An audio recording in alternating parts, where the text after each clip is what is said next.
conservative, constitutional. It's the Andrew Cooperrider Show, keeping you informed on what's going on right here in Kentucky.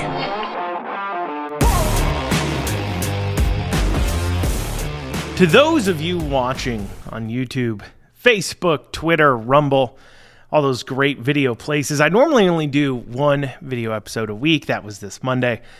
However, a bill filed by Ken Fleming, House Bill 711, with co-sponsor Killian Timoney, was filed on Monday as a last-minute piece of legislation right before the filing deadline in the House. And I felt it was incredibly important that I at least speak about that bill in a medium that as many people as possible could hear about it. So that way they understand what's in the bill, the arguments against it, as well as obviously the general pro-life argument as a whole. So if you're watching in the video format, please enjoy these next two segments. However, the rest of the show, the last two segments, will only be available in the audio-only format, which means you need to head on over to theandrewshow.com. Once again, that's theandrewshow.com, and check out all the different places where you can listen to the Andrew Cooperrider Show. It's Kentucky's only Monday through Friday conservative show covering news that specifically happens right here in Kentucky. Comes out at 1 o'clock on all major podcasting platforms. So please head on over there and sign up, subscribe, and make sure you're following the show so that way you can go ahead and stay up to date on everything going on in Kentucky. But without further ado, let's dig into it.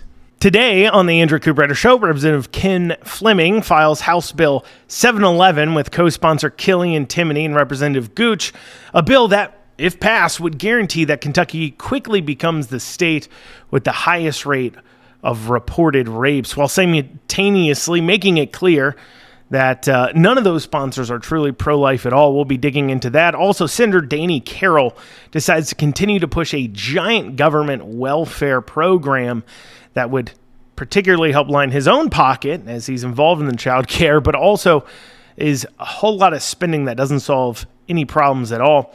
And as filing deadline for bills is today in the Senate, it was Monday in the House. We'll go over exactly what to expect moving forward, and we'll have all that and more today on the Andrew Cooperrider Show. Of course, I'm your host, Andrew Cooperrider. So House Bill 711, sponsored by this guy, Ken Fleming, as well as co-sponsor Killian Timoney and Representative Gooch, is a bill that seeks to add exemptions for rape and incest into our current abortion law. Right now in Kentucky, you can only get an abortion in case of life of the mother. So they want to add in this provision. And before I go into how, if you're pro-life, you don't support this bill, and that argument behind the pro-life argument, before I do that, I don't want to do that, because if you're pro-life, you immediately know this is a bad bill. But I want to talk to those who currently believe that these types of exemptions are good, that we need them, that we have to have them, and speak about why you should still not support this bill, why this bill will turn Kentucky into the rape capital in the country. Because we really have to deal with a few key points of the bill. So it seeks to say, well, if you've been a victim of rape or incest and you discover you're pregnant, you can get an abortion as long as you get that abortion within 6 weeks after your last missed menstrual cycle. So basically a 10 to 12 weekish period where you can get an abortion if you're pregnant. Now, most people look at that and say, well, that's relatively simple. That's a pretty good parameter. But what becomes the problem with this bill, where this bill goes off the rails, is it doesn't actually require the woman to accuse anybody of having raped her. It doesn't require there to be a legal filing. It doesn't require her to go to the police and have reported the rape. It doesn't require anything like that at all. Instead, what this bill does is says that a licensed physician can perform an abortion if the reasonable medical judgment of the physician is that the pregnancy is the result of a rape as defined under Kentucky law, and that abortion is performed no later than 6 weeks after the first day of the woman's last menstrual period. Now, why is it that a physician is at a point to make a medical judgment on if somebody was raped a month ago, a month and a half ago, 2 months ago. Why is that their medical position to go after? What would point them to know? There's no, a doctor is no more a medical expert on if this woman was actually raped 10 weeks ago than I am. Right here as I sit.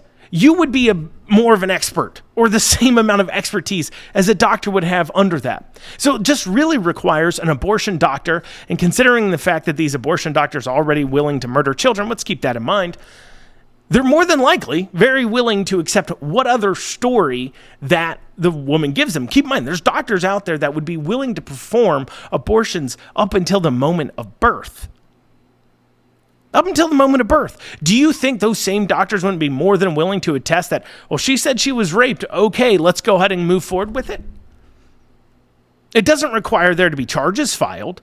It just requires that the woman had a good story when she came in to see them. That's it. And is there any punishments in the bill for if a female lied, if it was discovered later on that in fact she wasn't raped? Is there anything along those lines at all? Absolutely not. Because if you're really pro-life, and if you call yourself pro-life, but for some reason you support this, like I said, we'll discuss that in a bit. Wouldn't you want a provision that says if a woman comes in and claims rape to get an abortion, and then it's discovered she wasn't really raped, should she be charged with murder? Should the doctor be charged with murder? Within their medical judgment, she was raped? Should their license be removed? Well, your medical judgment's bad. You didn't know she wasn't raped. No, it doesn't require any of those things. So what that means is Kentucky will quickly become the accused rape capital of the world. If this bill passes, that's what would happen. There'd be more and more women claiming to have been raped simply because they want to kill their unborn child. That will be what's behind it. And you ask yourself, what's driving this? Ken Fleming says, well, I imagine my daughters and everything else. And I understand that Ken having daughters, him looking at that, he says, well, I don't know if I'd want them carrying a baby if they were raped. And I understand that feeling. I do. And we'll discuss more about that. But wouldn't you, Ken, want, if your daughters were raped, for their rapist to be held accountable for it? Wouldn't you want their rapist to have charges filed against them? If you're going to kill your grandchild in the womb and allow your daughter to do that, wouldn't you want somebody going to jail for it? Wouldn't you? Why wasn't that required in the bill? It was almost like you're specifically trying to open up a loophole as best you can. And of course, they're doing this mainly trying to take this issue off the table. They're saying, look, we want to appear reasonable on this. They're not pro-life. We'll go into that. If you believe in this, you're not pro-life. You don't believe an unborn child is the same as a born child. That means you're not pro-life. But what is pushing behind this but to take a political argument off the table? But yet, the argument in and of itself, this bill isn't even good enough for them. They hate the bill. The people who love abortion hate the bill. So even from a political standpoint, if you're saying, I think this is politically the best move to make, all you've managed to do is upset everybody. It's not even a good political move to make. Because once again, even if you're for these exemptions, surely you would be for somebody being held legally accountable for the rape then, right? Right? I mean, that is biggest issue. If we had increased punishments for rape and incest when convicted, increased punishments for those things, coupled with you have to file, if you really believe you want to deal with this, you have to file a report if somebody does rape you, a legal report. How many of these abortions do you think would really be done? Next to zero. It'd be next to zero because there really isn't that many. I mean, less than 1% of all abortions are done in case of life of the mother, case of rape, or incest. And so with that in mind, why wouldn't you throw this in here? Why wouldn't you require that? because you don't actually care. This is a political thing you're trying to do. But politically, it's not even a good decision to make. But what if you're pro-life and you say, Andrew, I'm pro-life. I believe in exemptions. I believe in abortions in case of rape or incest. Why are you saying I'm not pro-life if I do? I mean, these people filing this bill will claim to be pro-life. I mean, one of the co-sponsors, Timoney, claims to be a good Catholic. Catholicism and Catholics are known for having very strong pro-life stances, are known for valuing life in the womb exactly the same as a born child. Why should you be against this bill? Why should you be against rape and incest exemptions in the first place? That's a difficult conversation, but we're going to have it. And I know it's hard for politicians to have it. So for those of you who agree with me, or maybe I sway you over to my side here in a second, it's up to us to continue to have these discussions and to push these viewpoints out there. Because if we don't, we won't shift the culture. We can't expect our politicians to try to be making these arguments while they're running for office. Their motivations aren't the same as ours. Their motivations are to get in office, right, wrong, or indifferent. That's what their motivations are. So let's have this discussion and let's make sure we continue to push these viewpoints out there. So if you're pro-life, what you're saying is you believe life begins at conception. You're saying that a child in the womb has exactly the same value as a child that's born. Now, our current laws even have, all across this nation, even in the most liberal areas, still have that viewpoint. For if you murder a pregnant woman, you are charged with a double murder, murdering the child in the womb. Even in some of the most liberal states, that is the case. So even within law, in many places, we say that an unborn child has the same value as a born child. But let's say you're pro-life and you say, I believe life begins at conception. I believe that an unborn child has the same value as a born child. But I also believe in exemptions. You can't say those things together, and here's why. Let's take a 1-year-old child. Let's take a 6-month-old. Let's take a 10-day. Let's take a 1-day-old child, a just born child, 2 minutes after being born. And you're looking at 2 children, and one born normal, and the other one you find out after they've been born has been the product of a rape or incest. Would you kill it? Would you kill that born child that was the product of a rape or incest? As unfortunate as the situation may be, would you kill that child? Now, unless you're a psychopath who should be locked up for the rest of your life, I would hope you would have answered with, no, you shouldn't kill a born child just because of how it was conceived. So the minute, though, you say you can kill an unborn child, no matter where, because of how it was conceived, you've already acquiesced to the idea that a born child has a higher value than an unborn child. And now, all you're doing when you're talking with the left and you're passing these types of abortion legislation laws is negotiating over how much value and where that is. Your entire belief and premise that life begins at conception, that an unborn child has the same value as a born child, goes out the window the minute you say you would kill an unborn child in a situation where you wouldn't kill a born child.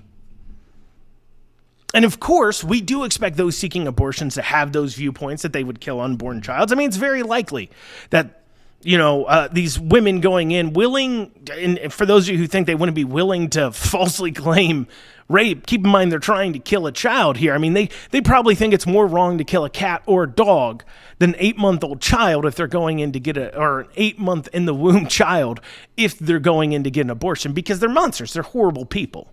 They don't view human life as exactly the same. So in that same vein, they're more than willing to lie. And the doctors performing these abortions, like I said, there's doctors out there that will perform abortions the minute before the kid's born.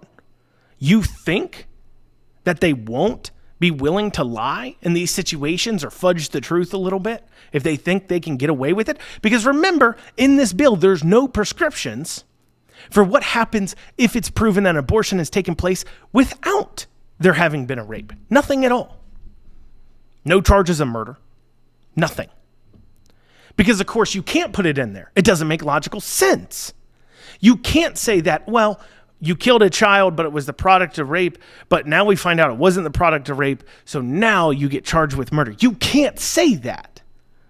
Because now what you're saying is that a child has different value based upon how it was conceived, which makes no sense. No logical sense unless, of course, once again, you're a psychopath. So you can't be pro-life and claim life begins at conception and claim that an unborn child has the same value as a born child if you hold this viewpoint that these types of exemptions exist. But what should we do then as pro-life people? What should we be pushing for to deal with this situation? Well, I've talked about it on my show before, but this is my solution, and hopefully those of you listening can get on board. Here's my solution. No matter who you are, no matter if a child results from it or not, if you are convicted, a man convicted of rape, you should have to pay into a system for 18 years, a monthly payment like it's child support. Even if you raped and it didn't result in a pregnancy, if you committed rape and it didn't result in a pregnancy, you should still have to pay. Regardless of your jail time, you should still have to pay into this system. And pay for 18 years. It doesn't matter if it starts prison, arrears, whatever. You have to pay into this for 18 years like it's child support. And then if you do commit this and it results in a pregnancy, you also obviously have to pay into this system. And then that big old pot of money will be spent specifically to provide everything that this mother and child that's been the child that's been the product of rape needs in order to have a very successful, amazing life. Free housing, free care, free college for the kid, free college for the mom. Right? Anything they need, we will cover because they've been the victim of a horrible crime, and those that are committing those crimes will be the ones that pay for it. I'm not talking about tax dollars paying for it. I'm talking about the pieces of trash out there raping doing it. And the minute you put that in place, how many people do you think will take that risk? I mean, that you want to talk about increasing the charges. Imagine if there was a crime out there where you knew for the next 18 years, you would be paying $300-400 a month, $500 a month, whatever it is. You'd be on the hook to pay that for 18 years a month. You wouldn't be committing those crimes. Or at least you'd hope they wouldn't be committing those crimes. They definitely think twice about it, right?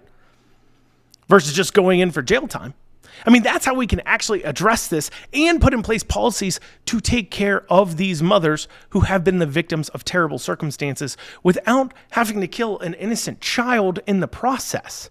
But instead of standing by those principles, those pro-life principles, and the principles that if somebody commits a crime, they should be held accountable for it, instead we have this bill like House Bill 711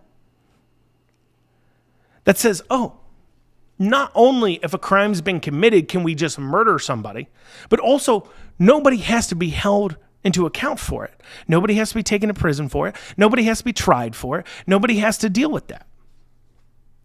And then what if this comes about, we then have false accusations of rapes? Because that would be the other aspect. I mean, if it's completely proven that you have claimed a false accusation of rape in order to get an abortion, and that has led to a man being charged and go through courts, even possibly put in prison, but there's been evidence you are falsely claiming this, there should be charges in that situation too as well. Not just civil charges like saw in that baseball suit, but there should be criminal charges for that as well.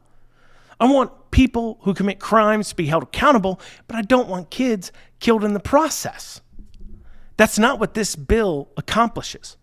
It doesn't really accomplish anything other than the slaughter of children. And these people putting it up there, these people who are supporting it, Representative Ken Fleming, Representative Timoney, Representative Gooch, they're not pro-life. They'll go back to their constituents. They'll say, look at me, I'm pro-life. These pieces of trash have probably even, and I'm calling them pieces of trash because they're advocating for the murder of children. I'm not trying to be over the top per se.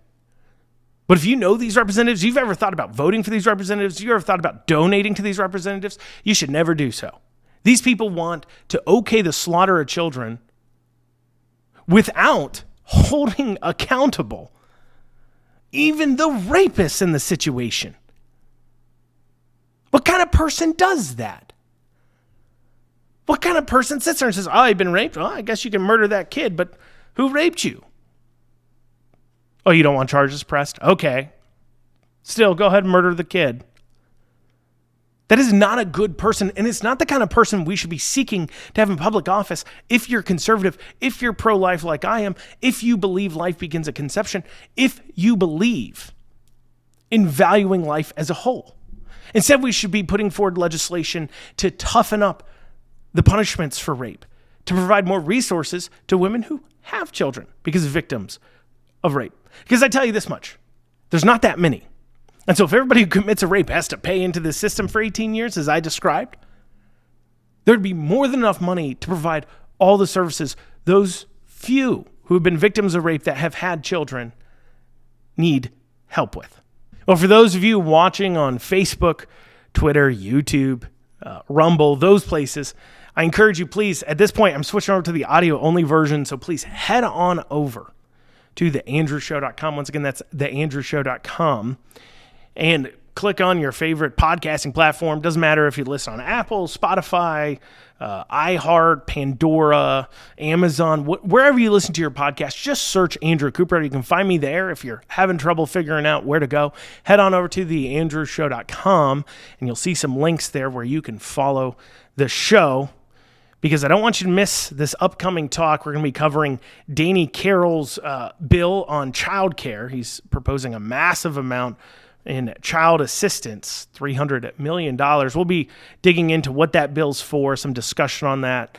But you got to head on over to the audio-only version to catch that. But otherwise, have a great rest of your day.